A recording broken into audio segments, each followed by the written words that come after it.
الحمد لله رب العالمين، والصلاة والسلام على سيدنا محمد المصطفى الأمين وعلى آله وأصحابه الميامين الطاهرين. والحمد لله رب العالمين.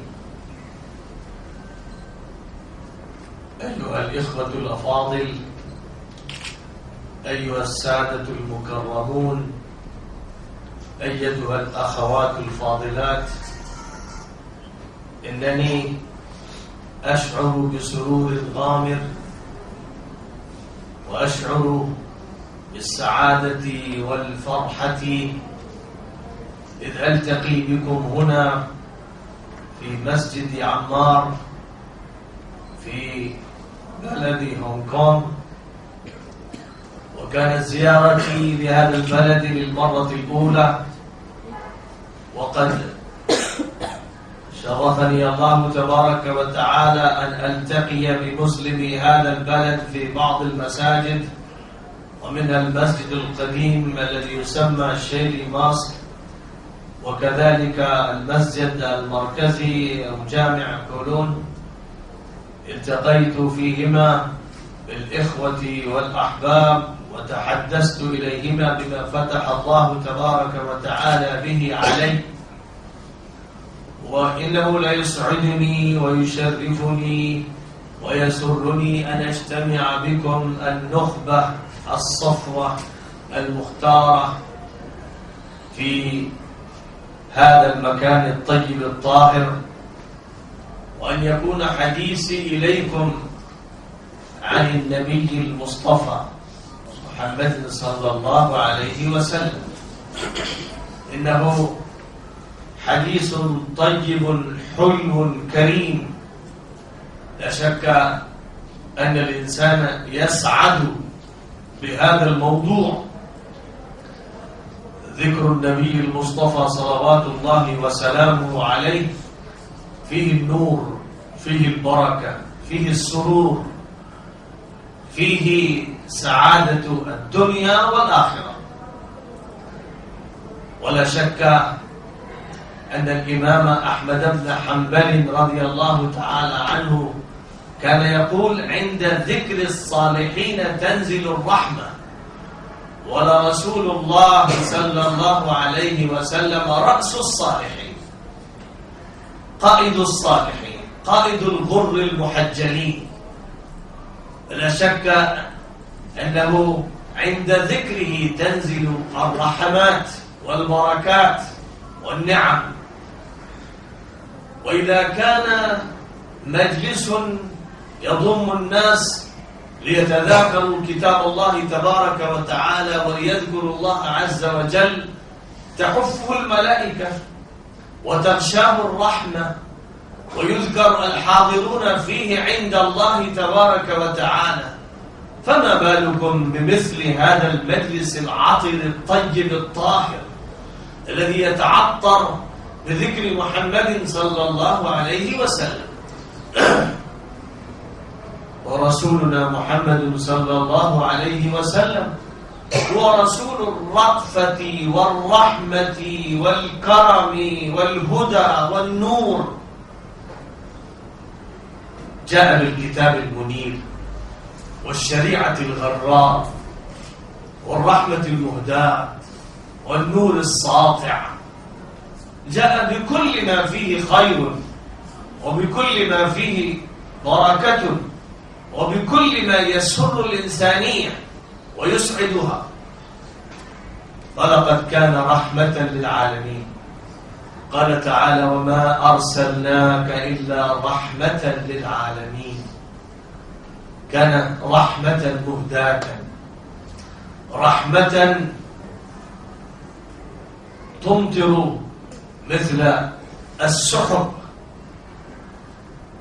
التي تحمل الغيث المدرار. فكان رسول الله صلى الله عليه وسلم الغيث كان كالمطر الذي نالت الدنيا منه كل خير.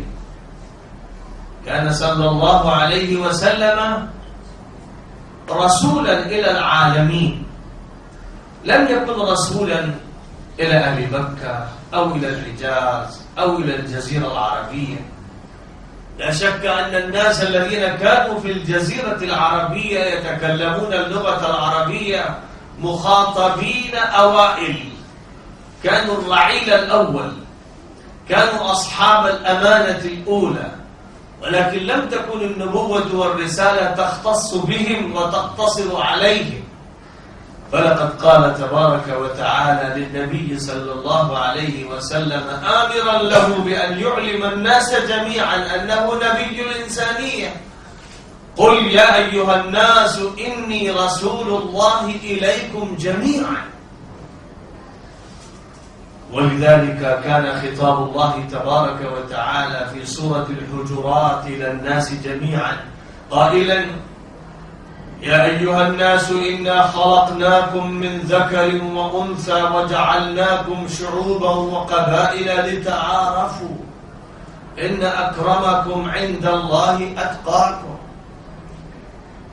فكان هذا التنوع في الألوان والتنوع في الجنسيات والأوطان والقبائل والعشائر والأسر وغير ذلك، كان هذا التنوع للتعارف ولم يكن للتناكر. كان هو لأن يعرف بعض الناس بعضهم حتى لا يختلط عليهم الحامل بالنابل، حتى لا يختلط عليهم هذا اللون بذلك اللون وهذا الشكل بذلك الشكل. فالله تبارك وتعالى نوع الأشكال والصور حتى لم يساوي بين هذه الخطوط في الأنملة الواحدة، فهي كثيرة بكثرة العمران البشري، فكل إنسان يحمل خطوطا متغيرة ومختلفة عن الإنسان الآخر. الله تبارك وتعالى لم يخلقهم قبائل وعشائر إلا ليتعارفوا، وإن أكرمكم عند الله أتقاكم.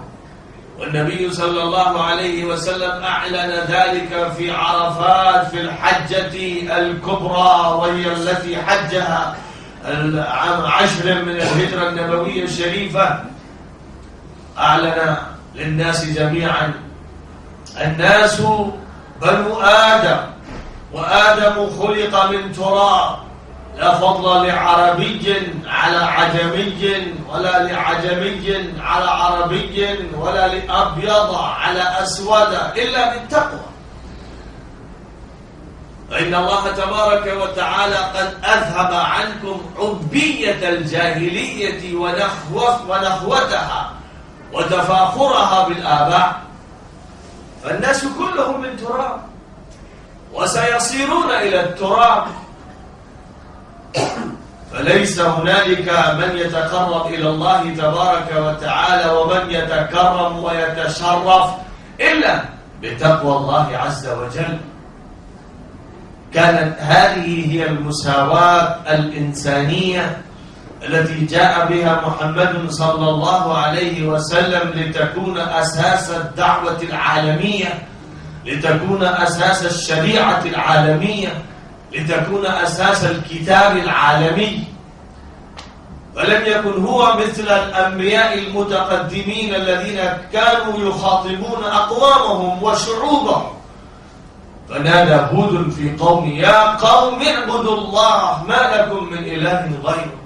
ونادى صالح في قومه: يا قوم اعبدوا الله ما لكم من إله غيره. وهكذا نادى شعيب ونادى لوط ونادى الأنبياء والرسل شعوبهم وأقوامهم، لأنهم بعثوا إليهم، لأن دائرة عملهم وهمتهم الدعوية إنما كانت من عند الله تبارك وتعالى، تقتصر على قبيلة من القبائل أو شعب من الشعوب أو منطقة من المناطق.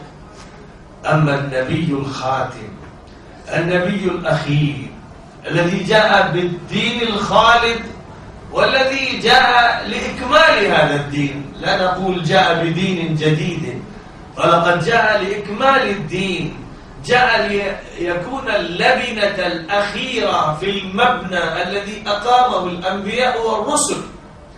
كان صلى الله عليه وسلم خاتم النبيين، فلم يكن بدعا من الرسل ولم يكن جديدا على الإنسانية، إنما كان أخا من الأنبياء والرسل، الإخوة الذين ذهبوا سار على دربهم.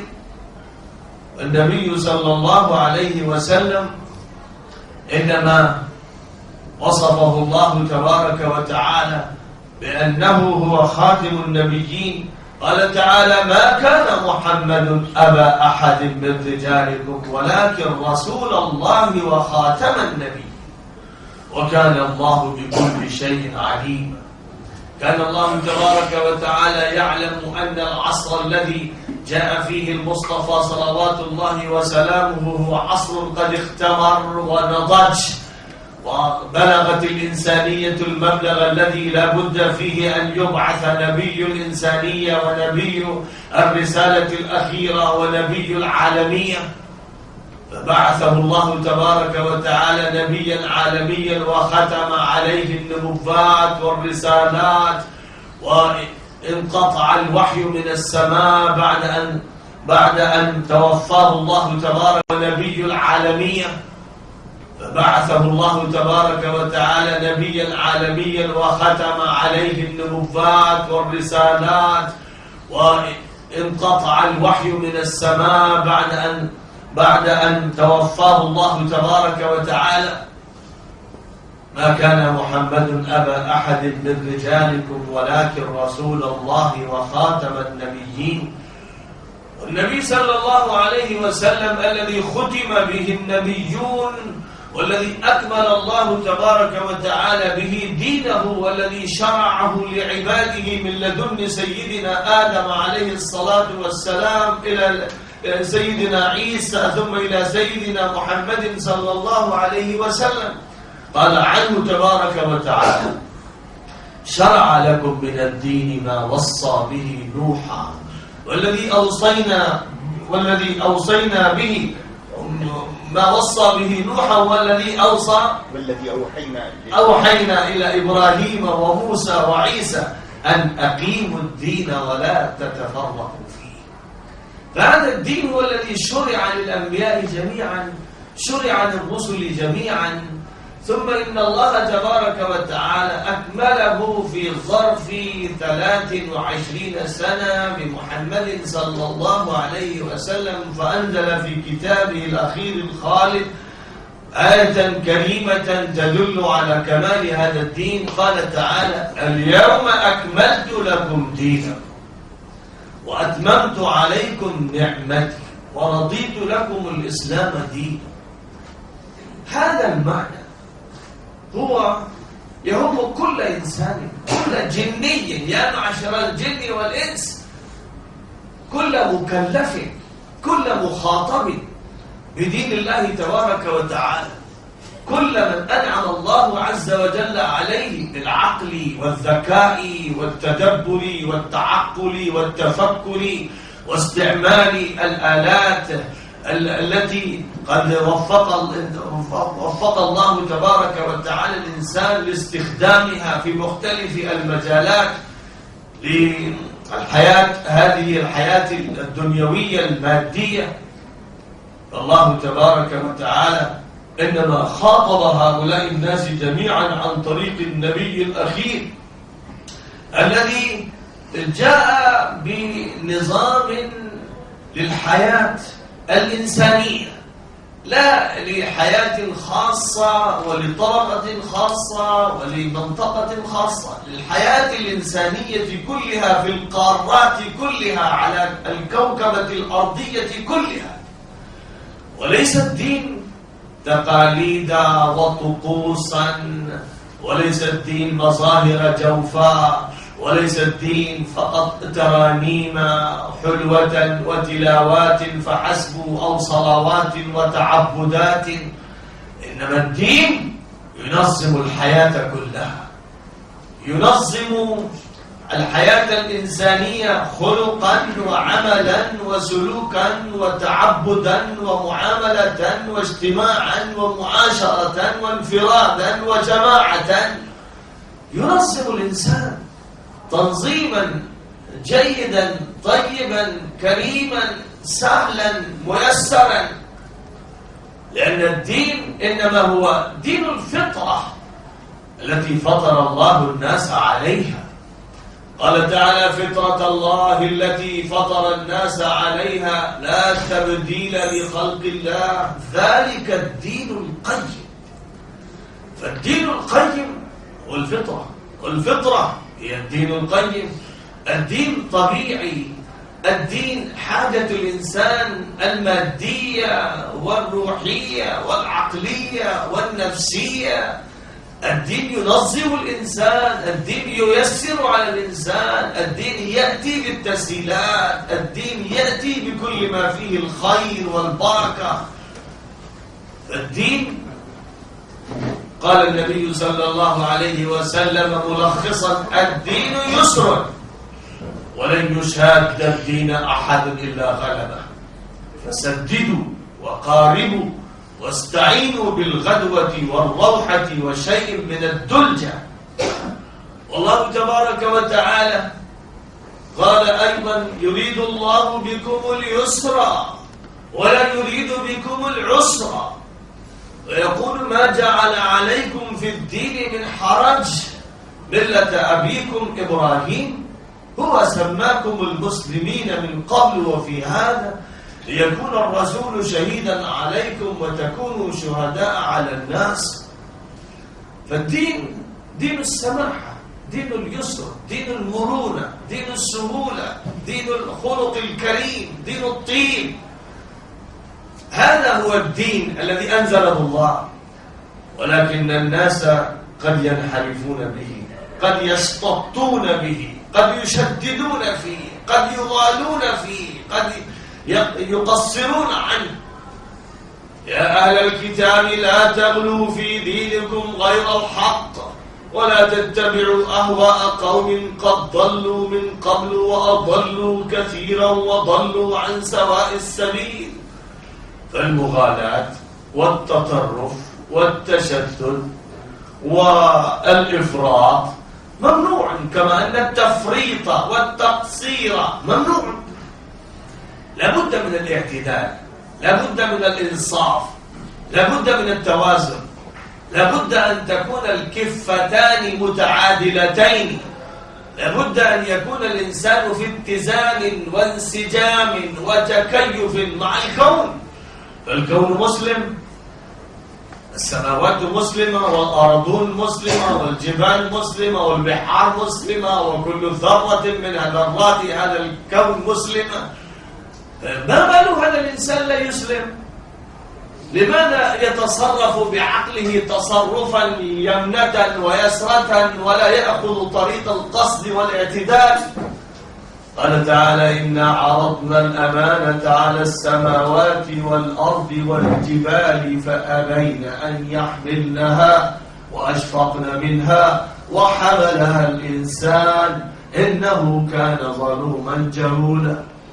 هذا الإنسان المكلف الأمين المؤتمن الذي أسعده الله تبارك وتعالى ليكون خليفته على هذه الأرض، الذي علمه الله تبارك وتعالى أسماء كل شيء، الذي فتح الله عليه الخزائن، الذي فتح الله عليه المعلومات عن كل شيء. قال ربك للملائكة إني جاعل في الأرض خليفة، فاستغرب الملائكة: من الذي يستخلف؟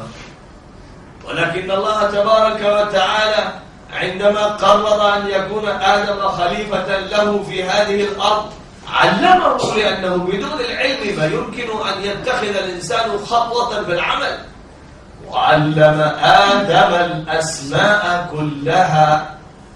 وليس المراد بالأسماء فقط هذه الأسماء التي نعرفها: محمد، أحمد، خالد، كريم، سليم. ليس معنى الأسماء هو هذا في كتاب الله تبارك وتعالى، بل الأسماء إنما معناها ما تكون علامات ودلائل ومعرفات بالأشياء هي الأسماء. حتى قال الإمام الرازي رحمه الله تعالى في التفسير الكبير أن المراد بالأسماء الصفات الخصائص المميزات.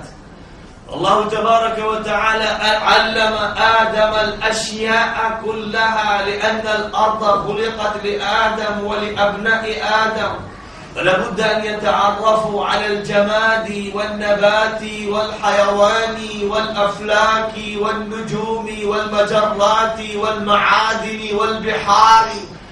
لابد أن يكون عندهم علم هذه الأشياء كلها لأنهم سيتصرفون فيها، سيستخدمونها، سيستعملونها. لابد أن يعرفوا حقائقها، ولابد أن يعرفوا مميزاتها وخواصها، ولابد أن يعرفوا كيفية استعمالها، ولابد أن يعرفوا مقاصدها. قال تبارك وتعالى: خلق لكم ما في الأرض جميعا.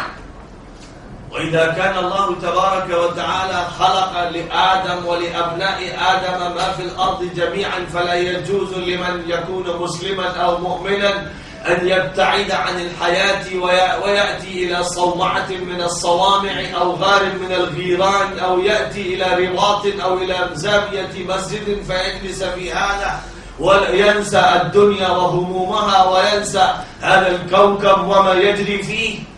خلق لكم ما في الأرض جميعا. فلا بد أن يكون الإنسان يعرف أنه قد أعطي أمانة كبيرة، وأنه لا بد أن يكون مؤتمنا وأن يؤدي هذه الأمانة يؤديها إلى نفسه وإلى الخلق جميعا. إن الله يأمركم أن تؤدوا الأمانات إلى أهلها وإذا حكمتم أن تحكموا بين الناس بالعدل. فبهذا العدل وبهذه النصفة وبهذا التوازن لابد أن يقام حكم الله تبارك وتعالى على الإنسان، على الجماد، على النبات، على الحيوان، وعلى الناس جميعا، من دون تفريق، من دون مشادة، من دون عداوة. لابد أن يعيش الناس كلهم كأسرة واحدة، إخوة متحابين، لأن كل من يؤمن بهذه الحقائق، بأن الكون خلق له، بأن الأرض خلقت له، بأن هذا العالم إنما استخلف فيه هذا البشر أبو البشر ثم ذريته، كل من يدري ذلك لابد أن يكون من أولئك الذين قيل فيهم إنما المؤمنون إخوة. نحن عندما نقرأ مثل هذه الآيات الكريمة التي يذكر فيها الإيمان مثلا والإسلام، نظن أن هذا القوم الذي عرف بأنه مسلم ولد في بيت مسلم هو المراد الذي يضحي أيام عيد الأضحى، والذي يتناول الحلويات أيام العيد، والذي يختن في الطفولة مثلا، والذي كان يعني مثل هذه الرسوم والتقاليد إذا كانت موجودة في بيت فهو البيت المسلم. والكلمة أعم من ذلك. كل من يؤمن، إذا كان يؤمن بالله، يؤمن بالرسل، يؤمن بالآخرة، يؤمن بالحقائق، يؤمن بالثوابت، في أي أسرة كان، ومن أي جنسية كان، ومن أي قبيلة كان، هذا هو الذي قيل عنه ذلك. وقد يكون الإنسان عرفا واصطلاحا لا يعرف أنه مسلم، ولكنه يحمل الأخلاق الإسلامية. كم من الناس يتميزون بالأخلاق والسماحة والطيب وهم غير مسلمين.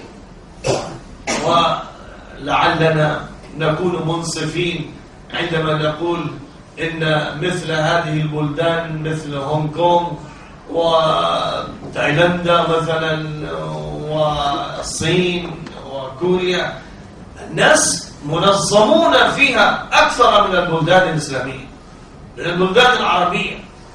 الناس يعيشون حياة منظمة، حياة الرفاهية، حياة التسهيلات، حياة يتعارف فيها كل إنسان بالإنسان الآخر، بالمواطن الآخر، أنه مشاركه في هذه المواطنة وفي الحقوق الإنسانية، فلا يتعدى أحد على أحد ولا يظلم أحدا في عامة الأحوال.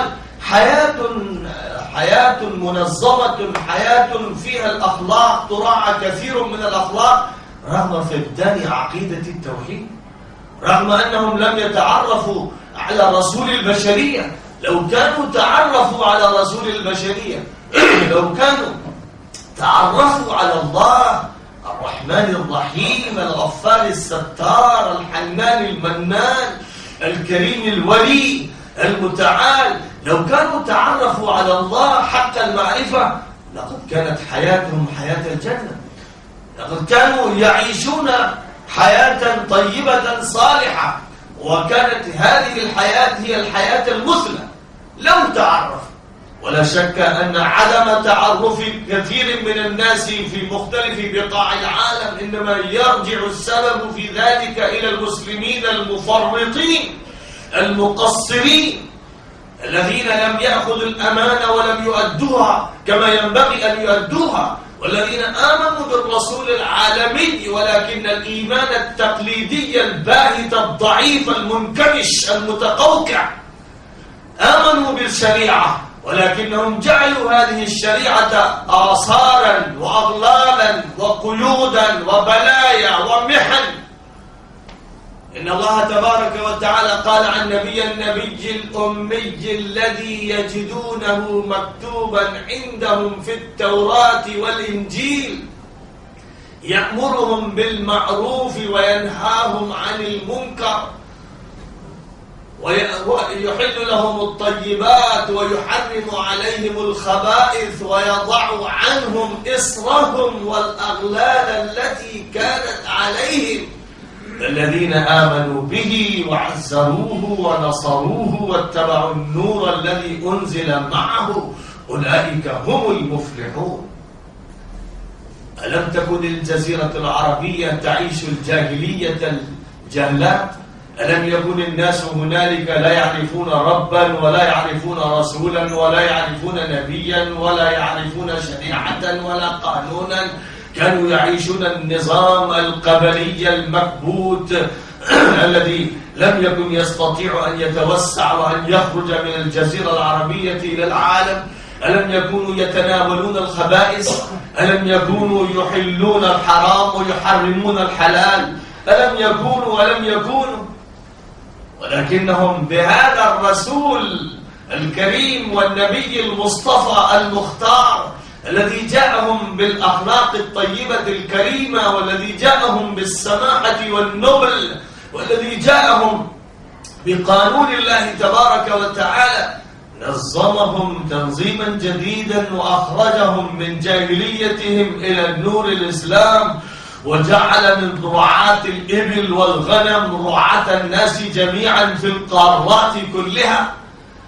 رعوا الإنسانية، رعوا الحضارات، رعوا المدنيات، زادوا فيها الخير ونقصوا منها الشر وحذفوا منها الشر. جاءوا بنظام الإمالة والتغيير الطيب اللطيف الجميل الملمس والمؤثر في النفوس والداخل في شراف القلوب. تغيرت الدنيا حيث ذهب هؤلاء الناس الذين كانوا رعاة الإبل، والذين عندما قابلوا رستم سخر منهم رستم واستهزأ بهم. ما الذي جاء بكم؟ كان يظن أن الفقر دفعهم وأن الضرورات الحياتية هي التي جاءت بهم إلى أرض إيران. فإذا بربعي بن عامر الصحابي الذي لم يعرف كثيرا عند الناس وحياته غير معروفة عند المطالعين والمؤرخين أيضا أكثر المؤرخين، هذا الرسول الذي كان رسول قائد المسلمين تكلم أمام رستم قائد قواد الفرس آنذاك وقال: الله ابتعثنا لنخرج من شاء من عبادة العباد إلى عبادة الله وحده، ومن ضيق الدنيا إلى سعتها، ومن جور الأديان إلى عدل الإسلام. جاء بكل خير، جاء بكل نور، جاء بكل هدى، جاء بكل سماحة، جاء من أن يخرج الناس من نير الناس المستبدين الطغاة الظالمين الذين كانوا يستغلون الناس ويظلمون الناس والذين كانوا يضربون عليهم الضرائب الشديدة. هؤلاء الناس الذين كانوا مضطهدين مظلومين ضعفاء مستضعفين، قام هؤلاء الناس ليخرجوهم من هذا الكبت والضبط والاضطهاد، ليخرجوهم من الجاهلية والجهل والظلمات إلى النور، إلى عبادة الله. وهو الواحد القهار، هو ملك الجميع ومالك الجميع ورب الجميع وخالق الجميع. لابد أن يرجع الناس إلى ربهم، إلى المنعم عليهم، إلى خالقهم، إلى رازقهم.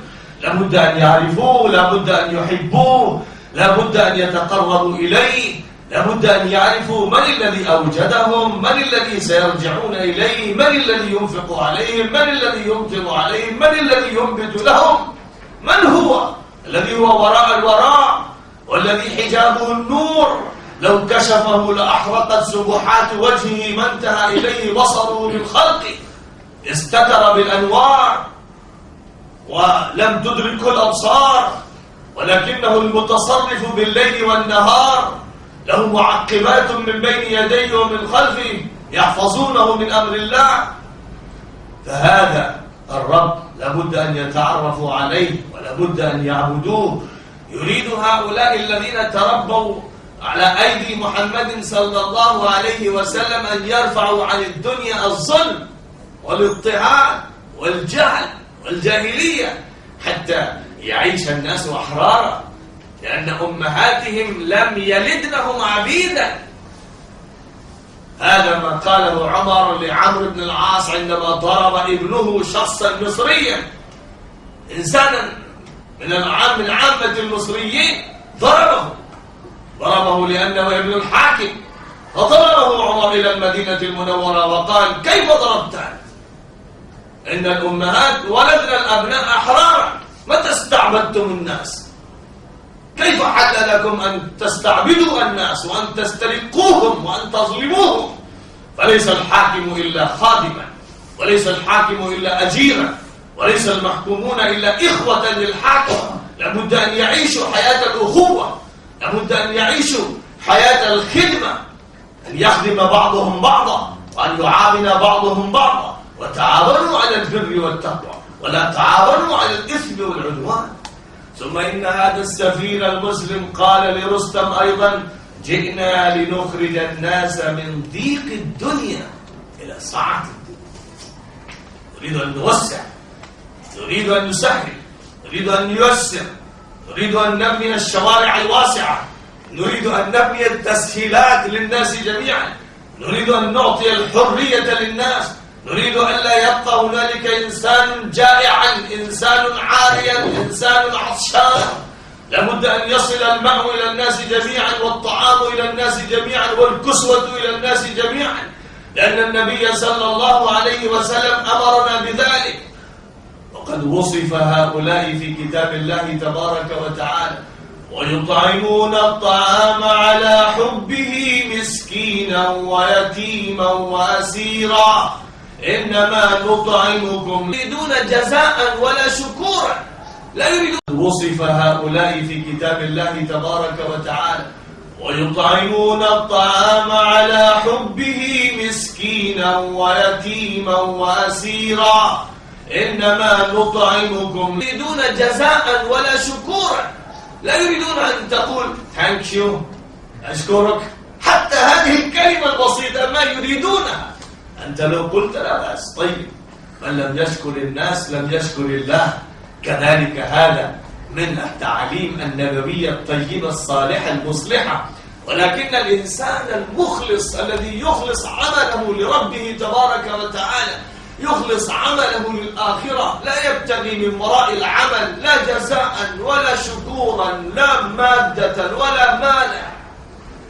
هكذا كيف ترفعوا؟ كيف هذه التربية الإيمانية؟ أين ذهب أولئك؟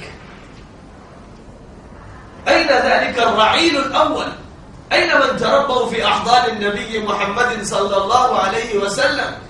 لقد كانوا خرجوا لأن يخرجوا الناس من ضيق الدنيا، لم يقل إلى سعة الآخرة جنة عرضها السماوات والأرض. لا شك أن هذا معروف وسينالون في الآخرة ما ينالون، ولكن هذا الصحابي الممثل عن المسلمين وعن قائد القوات الإسلامية على مشارف إيران يتحدث إلى هؤلاء فيقول ماذا يقول؟ ابتعثنا الله لنخرج من شاء من عبادة العباد إلى عبادة الله وحده، ومن ضيق الدنيا إلى سعتها، إلى سعة الدنيا، ومن جور الأديان إلى عدل الإسلام. اقرأوا قصة الدولة البيزنطية الرومية، واقرأوا قصة الدولة الساسانية الفارسية، اقرأوا قصة الدولة الهندية، اقرأوا قصص الدول التي كانت موجودة آنذاك حين بعثة محمد صلى الله عليه وسلم. تجدون في التاريخ الذي كتبه المؤرخون ما لخصه رب العزة والجلال في آية واحدة: ظهر الفساد في البر والبحر بما كسبت أيدي الناس ليذيقهم بعض الذي عملوا لعلهم يرجعون. ظهر الفساد في البر والبحر، هذا ملخص وصف البشرية ووصف العالم البشري في القرن السادس المسيحي حين بعثة الرسول صلى الله عليه وسلم. وإذا أردتم التفصيل ارجعوا إلى ما ألف عن الدولة الساسانية والدولة البيزنطية والدولة الهندية والدول الأخرى في العالم. The down and fall of the Roman Empire. إذا قرأتم هذا الكتاب تجدون هنالك أن الأقوياء كانوا كيف يظلمون ويضطهدون الضعفاء، وكيف يشعلون النيران في أجسام الرقيق والعبيد في الليالي المظلمة، ثم يتناولون العشاء يتقهقهون يتفرجون على هذه الشعل التي تشتعل في أجسام هؤلاء الرقيق والعبيد. وكيف كانت الضرائب المنهكة المجحفة الظالمة في الدولة الساسانية، وكيف كانت الدولة البرهمية الهندية التي جعلت الناس 4 طبقات، وادعت أن أناسا ولدوا من أرجل الإله، وأناس ولدوا من أفخاذ الإله، وأناس ولدوا من بطن الإله، وأناس ولدوا من رأس الإله. جعلوا هنالك 4 طبقات للناس ليستعبدوا من شاءوا وليعطوا من شاءوا. هذه الديانة البرهمية الهندوكية المفرقة بين الناس التي ظلمت عن طريق الكتب المقدسة الويدة.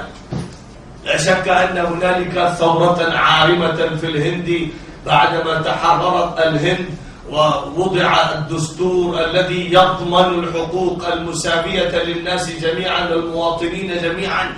وإلا كان هنالك الطبقة المنبوذة التي تسمى الطبقة الأجهود عندنا أو الشدر، يعني الطبقة المنبوذة، ما يمكن أن يجلس أي واحد منهم مع أي إنسان آخر، أو أن يتناول من ظرف واحد، أو أن يقترب من سفرة لهؤلاء الكبار للبراهمة ولغيرهم من الطبقات الأخرى.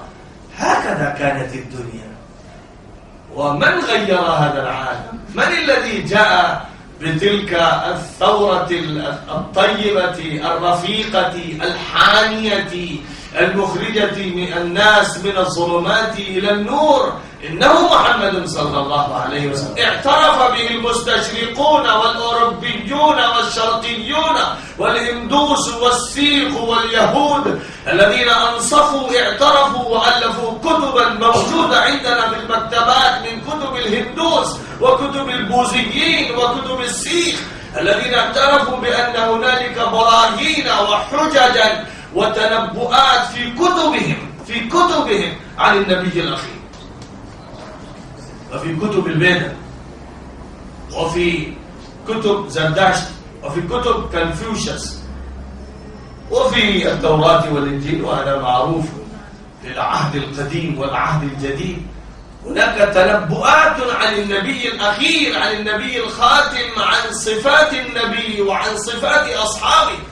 محمد رسول الله والذين معه أشداء على الكفار رحماء بينهم تراهم ركعا سجدا يبتغون فضلا من الله ورضوانا سيماهم في وجوههم من أثر السجود ذلك مثلهم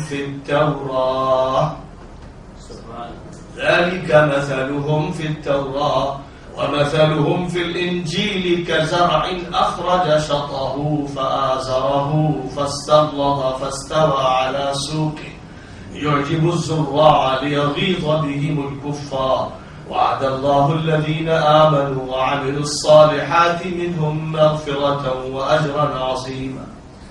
هذه التفاصيل إذا أحببتم أن تطلعوا عليها ارجعوا إلى كتاب إظهار الحق للشيخ رحمة الله الكيرانوي الهندي الذي ألف هذا الكتاب فأفحم الناس بالدلائل والحجج والبراهين وأثبت أن هنالك 2000 خطأ في التوراة والإنجيل، وهناك تنبؤات عن النبي صلى الله عليه وسلم موجودة معروفة، وإن كان هنالك من يتستر دونها ومن يخفيها. وقد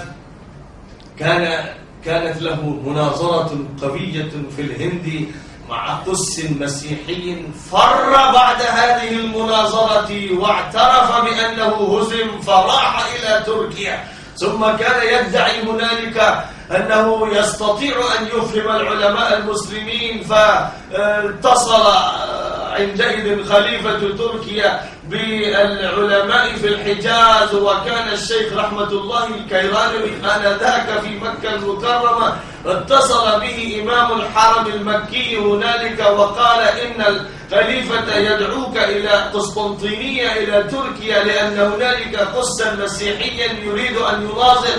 فسافر الشيخ رحمة الله إلى تركيا، فلما علم هذا القس المسيحي أن الشيخ رحمة الله متوجه إلى هذا البلد سافر من هنالك فورا فلم يبق للمناظرة.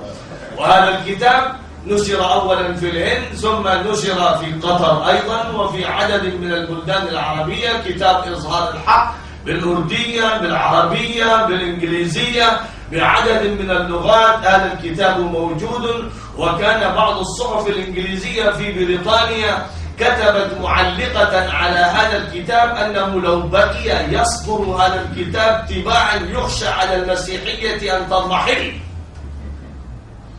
فلم يكن هنالك عند القسس وعند الرهبان أن يستطيعوا أن يتكلموا ضد هذا الكتاب.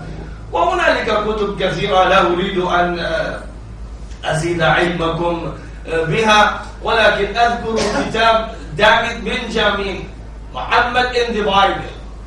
دافيد بنجامين كان قسا مسيحيا في موسكو، ودخل في الإسلام بجهود بعض الإخوة الدعاة، ثم ألف هذا الكتاب محمد in the Bible، وجاء بتلك النصوص المنبثة في التوراة والإنجيل التي تدل على أن النبي محمد صلى الله عليه وسلم مذكور على لسان موسى وعلى لسان عيسى عليهما الصلوات والتسليمات.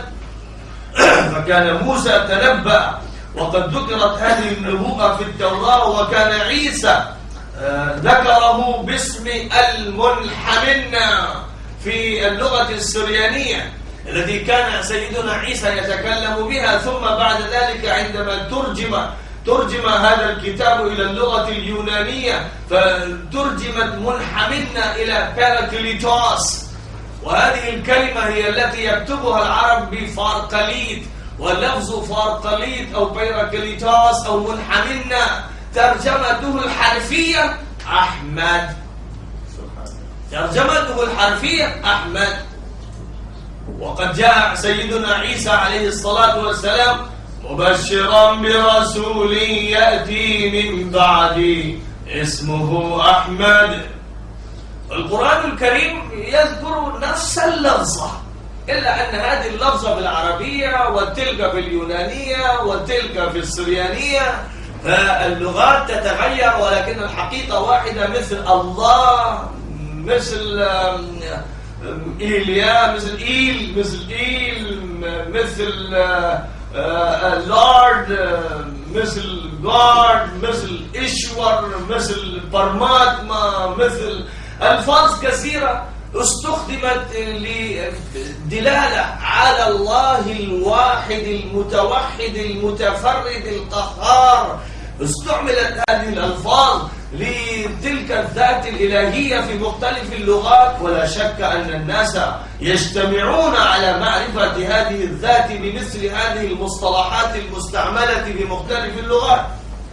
النبي الأمي الذي يجدونه مكتوبا عندهم في التوراة والإنجيل، كأن الناس يجتمعون على معرفة هذه الذات بمثل هذه المصطلحات المستعملة في مختلف اللغات.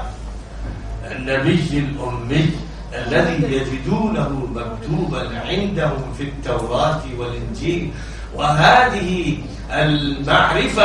المعرفة التوراتية والإنجيلية هي التي جاءت بسيدنا سلمان الفارسي من إيران إلى العراق إلى الشام إلى المدينة المنورة، سكن في الكنائس وفي الأديرة، والتقى بالقسس وبالآباء المسيحيين واليهود، اجتمع بهم واستمع لهم، فقصوا عليه ذكر النبي الخاتم، وأن هذا النبي سيظهر في هذه المدينة التي هي بين حرتين، وفي الجنوب من هذه المدينة توجد بساتين النخيل. فعرفت المدينة وعرف الشخص وعرفت علاماته مثل خاتم النبوة، وأنه لا يقبل الهدية ولا يأكل الصدقة، وأمثال هذه المعلومات كان يعلمها سيدنا سلمان الفارسي رضي الله تعالى عنه، الذي سافر من إيران إلى العراق، وسافر من العراق إلى الشام، ثم جاء إلى الحجاز ومكث في المدينة المنورة حتى اهتدى إلى النبي محمد صلى الله عليه وسلم فآمن به. وهكذا الذين كانوا يعيشون من بني قينقاع وبني النضير وبني قريظة من اليهود في المدينة المنورة، دخل منهم من دخل في الإسلام لأنهم كانوا قد تعرفوا على ذكر محمد صلى الله عليه وسلم في الكتب القديمة من العهد القديم والعهد الجديد. ولعلكم تذكرون أيضا أن 6 أشخاص من الأوس والخزرج عندما التقوا بالنبي صلى الله عليه وسلم في خيمة من خيام منى أو على جمرة العقبة، عندما التقوا به والنبي عليه الصلاة والسلام خاطبهم وعرفهم بنفسه، تناظروا فيما بينهم، رأى بعضهم إلى بعض وقالوا إنه هو الذي يذكره اليهود لنا، ولابد أن نسبقه، لابد أن نبايعه. فبايعوه في تلك الليلة هؤلاء 6. ثم جاء في العام القادم 12 شخصا، ثم في العام الثالث 72 أو 74 شخصا، وبايعوه صلى الله عليه وسلم، وانتشر الإسلام في المدينة المنورة.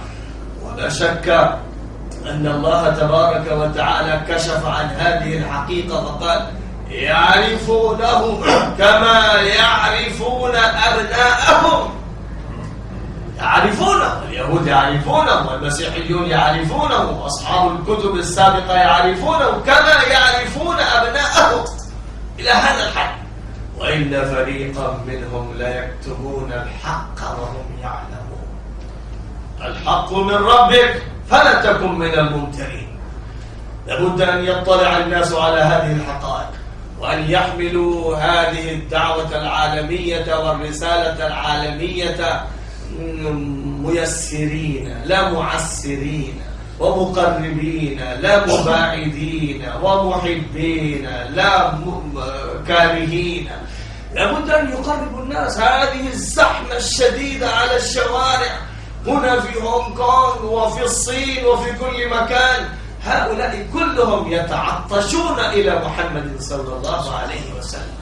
هؤلاء كلهم في حاجة ماسة إلى رحمة محمد صلى الله عليه وسلم، في حاجة ماسة إلى كتاب الله، في حاجة ماسة إلى معرفة الله. من الذي يقوم فيما بينهم يؤدي هذه المهمة كما قام بهذه المهمة آباؤكم الذين خرجوا من المدينة المنورة إلى الشمال والجنوب والشرق والغرب، دخلوا إيران وتركستان وخراسان والصين، وذهبوا إلى مصر ثم إلى مراكش وإلى الأندلس، ما تركوا بقعة إلا وقد ذهبوا إليها وتوجهوا إليها، لأنهم كانوا يعرفون أن هذا مما أمرنا الله تبارك وتعالى به، لأن نسلط هذا الدين على رقاب الناس، وأن نقرب هذا النور، هذا الهدى، هذه المائدة الشهية اللذيذة لا ينبغي أن نكتنزها وأن نأخذها لأنفسنا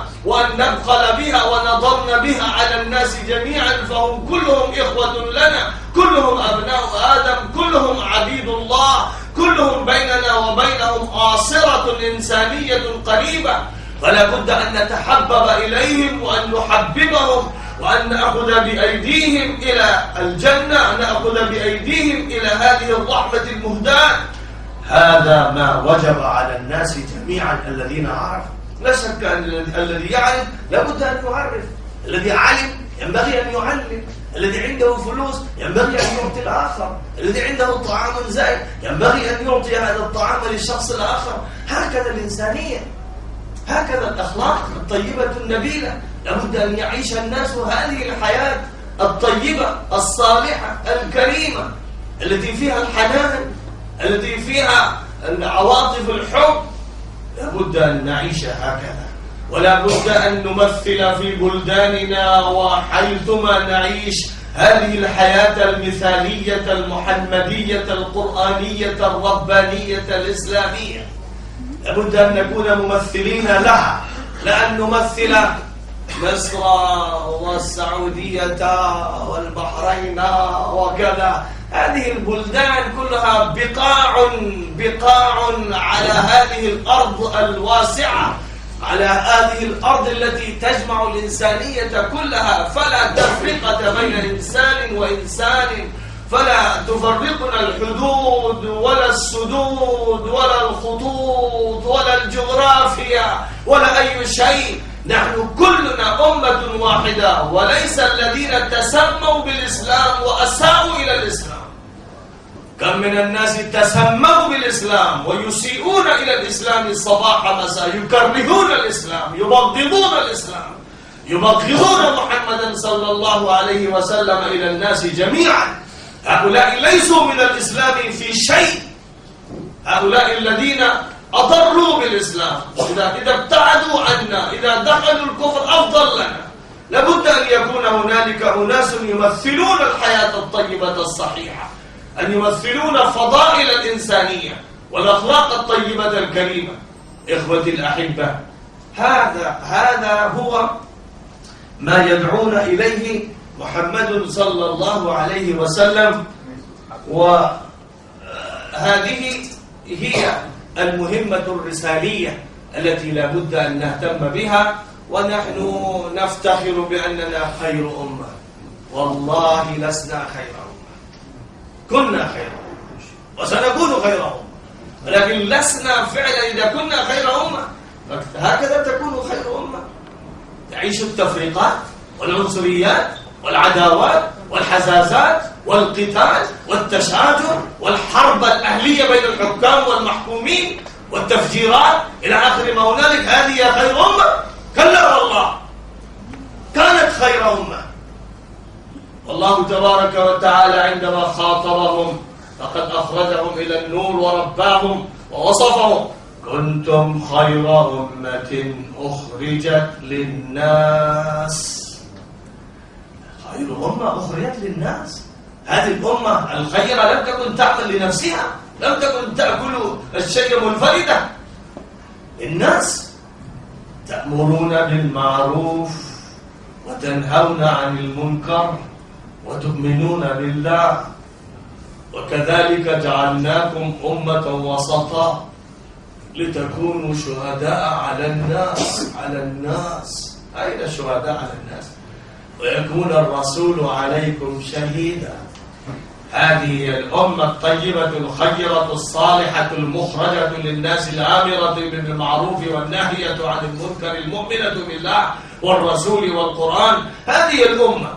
والآن أمة شدر مدر، أمة مفرقة، أمة مبلبلة، أمة لا تستمع على الحق، أمة ابتعدت عن المصادر، ابتعدت عن العمل والسلوك والتطبيق النبوي الشريف. ينبغي أن ترجع هذه الأمة إلى الأصالة، ينبغي أن ترجع هذه الأمة إلى أن تكون مخرجة للناس جميعا، ينبغي أن تكون ممثلة لقوله تعالى: واعتصموا بحبل الله جميعا ولا تفرقوا. فإذا فعلنا ذلك سنكون إن شاء الله خير أمة أخرجت للناس.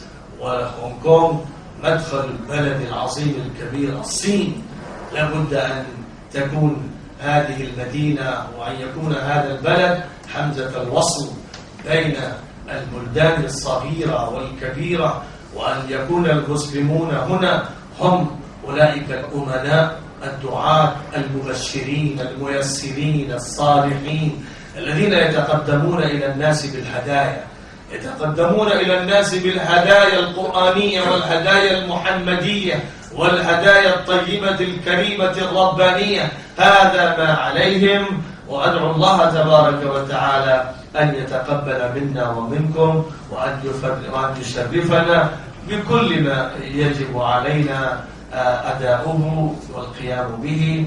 وأكتفي بهذا، وأشكر الإخوة جميعا وخاصة المسؤولين وهذه اللجنة الطيبة الكريمة التي سمحت لي بمثل هذا الكلام في هذه المناسبة الطيبة في حفل السيرة النبوية الشريفة. أرجو أن أكون قد وفقت لقول ما كنت أحب أن أقوله للإخوة الأحبة هنا، وأكتفي بهذا وآخر دعوانا أن الحمد لله رب العالمين، والصلاة والسلام على سيدنا محمد وآله وأصحابه.